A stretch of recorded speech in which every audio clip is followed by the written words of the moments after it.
Assalamualaikum warahmatullahi wabarakatuh. Perkenalkan, nama saya Norman Hakim dengan NPM 25126564. Di sini saya akan mempresentasikan sebuah makalah pendek yang berjudul Definisi Zanni. Pendahuluan. Dalam kajian ilmu usul fikih, pemahaman terhadap sumber hukum Islam tidak hanya berhenti pada teks Al-Quran dan hadis, tetapi juga pada tingkat kepastian makna yang terkandung di dalamnya. Salah satu konsep penting dalam hal ini adalah pembagian dalil menjadi qat'i dan zanni. Langsung memasuki tujuan penulisan. Apa aja sih tujuan penulisannya? Yaitu 1. Menjelaskan pengertian zanni dalam ilmu usul fikih. 2. Mengidentifikasi ciri-ciri dalil zanni. 3. Menjelaskan kedudukan zanni dalam penetapan hukum Islam. 4.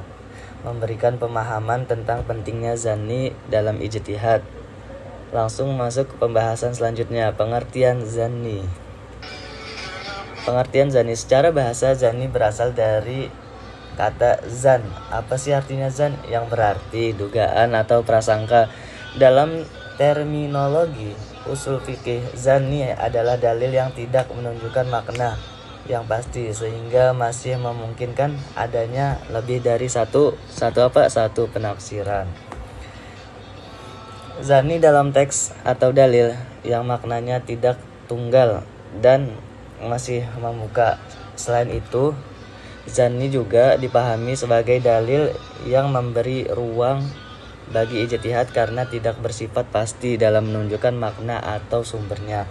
Dengan demikian dapat disimpulkan bahwa zanni adalah dalil yang kebenaran atau maknanya bersifat relatif dan memerlukan penafsiran lebih lanjut. Masuk kedua, pembagian zanni.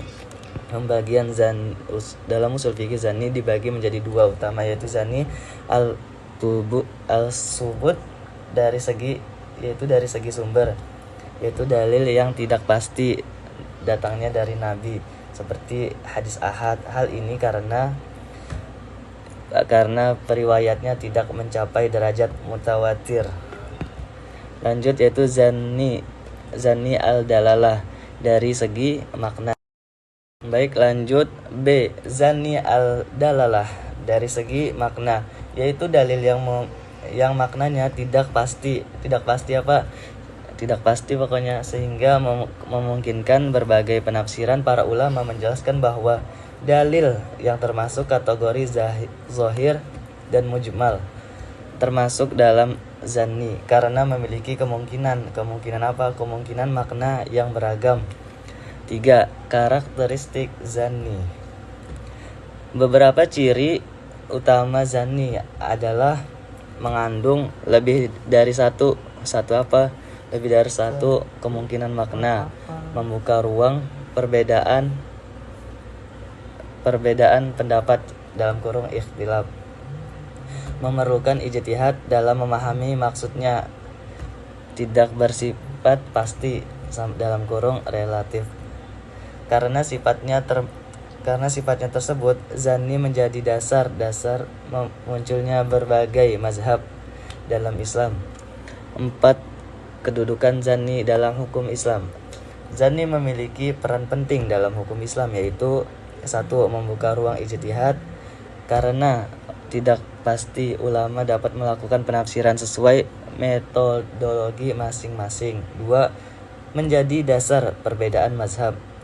Perbedaan penafsiran terhadap dalil zanni melahirkan keberagaman hukum Islam. 3. Fleksibilitas hukum Islam. Zanni memungkinkan hukum Islam tetap relevan dengan perkembangan zaman. Dalam kajian usul fikih, ayat atau hadis yang bersifat zanni tidak bisa dipahami secara tunggal, sehingga diperlukan pendekatan ilmiah dalam menafsirkannya.